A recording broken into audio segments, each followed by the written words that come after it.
Okay, enrollment in higher education in the United States has dropped by 11% from the peak in 2011. That's a drop of 2.2 million students over the span of 8 years, according to data from the Student Clearinghouse. Over the same period, when student enrollment dropped 11%, student loan balances have skyrocketed 74% to $1.6 trillion. The biggest portion of these loans is held by the federal government. It funded them by increasing its own debt. So, what's going on here with this 11% decline in enrollment since 2011 and the crazy 74% surge in student loan balances?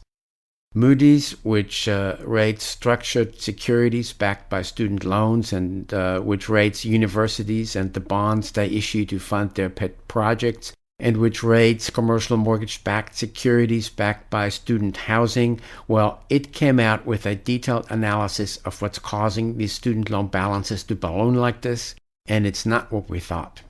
I'm Wolf Richter, the publisher of WOLFSTREET.com, and you're listening to the Wolf Street Report. It's Sunday, January 26, 2020. Moody's found that with scholarships, grants, and tuition discounting all included, total college costs have largely tracked the increase in median household income since 2012. But before 2012, the ratio of college costs to household income had exploded. For example, the average cost of public four-year schools for students paying in-state tuition runs just over $15,000 a year, which is about 24% of the median household income. But that ratio of 24% of household income is down from 2012, when it peaked at 25%. It has recently trended lower because household incomes have ticked up a tad faster than the costs of these schools. The big damage was done in the years between 2000 and 2012. Over that 12-year period, student costs exploded from 14% of household income at four-year state schools in 2000 to 25% of household income in 2012. In dollar terms, costs soared 56% over the 12-year span, from about $9,000 in the year 2000 to over $14,000 in 2012. These costs include room and board, tuition fees, and tuition reduction programs, grant aid, and the like. In terms of loans, in 2002, total debt per bachelor's degree borrower, so people that actually took out loans while going to public four-year schools, was $22,500. But by 2012, this had soared to $27,000. And then it hit a ceiling. By 2018, this debt per bachelor's degree borrower had ticked up by just $200. This means that there are fewer students, and those fewer students have stopped borrowing more. The total student loan balance of $1.6 trillion reflects the new loans added to that pile minus the old loans getting paid down by former students. So this 74% surge in student loans since 2011 is a mix of those two factors. New loans being added and old loans getting paid down. And we'll look at both of those factors. So enrollment has been dropping and student borrowing hit the ceiling, and the ratio of student borrowing to household income is flatlined. And Moody's analysis found that the actual amount of new loans taken out every year, so-called originations, has declined since 2012 after the explosion of originations in the years between 2000 and 2012. Originations peaked in 2012 with $115 billion in new loans taken out that year, up from $40 billion taken out in 2000. Since 2012, annual originations have dropped 8% to about $106 billion in 2019, which is below what they'd been in 2009. This decline was driven by a 24% plunge in borrowing by undergraduates. In 2012, these undergraduates took out $72 billion in federal student loans. By 2019, this had plunged to $55 billion in new loans. A disproportionate share of new debt over the past few years has been incurred by graduate students. They make up just 15% of all students in 2016, but accounted for over 35% of new loans. At the end of 2017, the median amount owed by the 45 million federal student loan borrowers was around $17,500, meaning that about 22.5 million students owed less than $17,500. To see how top-heavy this is, the average balance per borrower, so total federal student loans divided by all 45 million borrowers, is about $35,000, meaning that student loans are highly concentrated in a fairly small group of students where balances are gigantic. At the low end, 55% of federal borrowers combined owe only about $200 billion. At the high end, 7% of federal borrowers owe over $100,000 each, often those with graduate degrees, and together that 7% owes $500 billion. So new borrowing exploded in the years leading up to 2012 and contributed a lot to the outstanding student debt.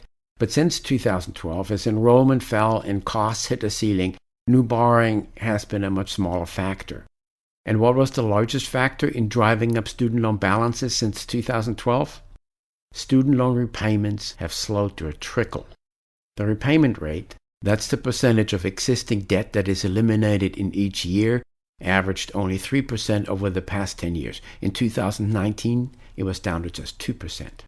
In other words, in 2019, only about $30 billion of the outstanding student loans were being repaid, but $106 billion in new loans were being added. This means that the old debt is coming off the books at snail's pace, while new debt piles on much faster, and this disconnect causes the loan balances to balloon. For example, 49% of all federal borrowers whose payment obligations started back in 2010 to 2012 have not lowered their initial balance at all, and their monthly payments only covered interest. In many cases, payments didn't even cover interest, and the balance of those folks grew. This is a serious deterioration from 5 years earlier. For federal borrowers whose obligations started in 2006 to 2008, 5 years later, 40% hadn't made a dent into their initial balance, and that cohort had run into the Great Recession fresh out of school and faced a terrible job market. By school category, 20% of former students with degrees in private nonprofit schools, which include top-notch schools, have not paid down their initial balance one iota in 5 years. For all former students at these schools, so with and without degrees, this jumps to 33%. 21% of former students with degrees from four-year public schools have not paid down any balances in 5 years. For all former students at these schools, so with and without degrees, this jumps to 35%. Then 57% of former students at two-year schools had not paid down their initial balance one iota after 5 years. 75% of former students at for-profit schools who did not get a degree have not paid down their initial balances after 5 years. The baseline for federal student loans is that they should be repaid in 10 years, but only about a quarter of all balances are currently being repaid on that 10-year or shorter rate. 3/4 are being repaid at a much slower rate or are not being repaid at all. Moody's found several primary causes behind this repayment issue.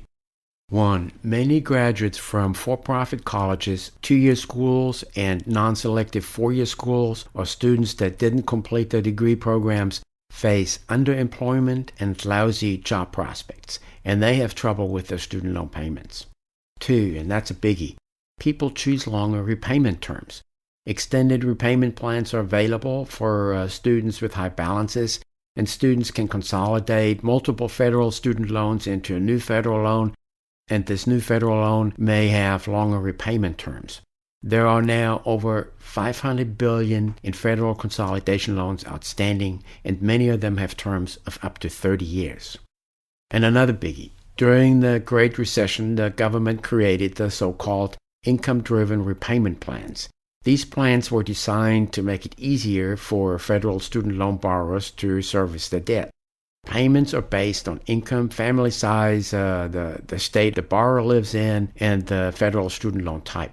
The plans allow for payments to be so small that there is no repayment of the initial balance, or worse, for payments to be less than the monthly interest charge, where the outstanding balance actually grows. As of mid-2019, loans under these IDR plans have surged to $480 billion. In addition to all this, borrowers can make use of student loan deferments and forbearance options, where they don't have to make any payments at all for a while, and loan balances grow as interest costs accrue. And the incentive is huge to drag these loans out. IDR plans include provisions of debt forgiveness after 20 or 25 years of qualified payments.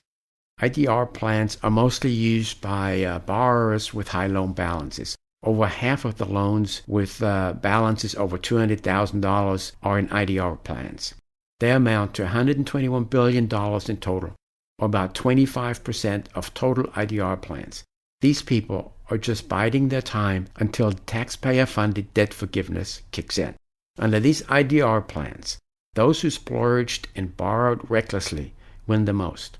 And those who sacrificed the most and worked like dogs, and whose parents sacrificed the most, and who went to cheap schools to minimize their debt, they get shafted. And there's another factor why student loan balances continue to balloon. Despite all the deferment and forbearance options, the IDR plans and the extended term plans and loan consolidations, etc., the delinquency rates are very high for student loans. But defaulted student loans cannot easily be discharged in bankruptcy, so the slate cannot be cleared. And these defaulted loans stay on the books and are considered part of the loans outstanding. Seen from this angle, the student loan fiasco takes on different nuances. I'm Wolf Richter, the publisher of WOLFSTREET.com. Thank you for listening to the Wolf Street Report.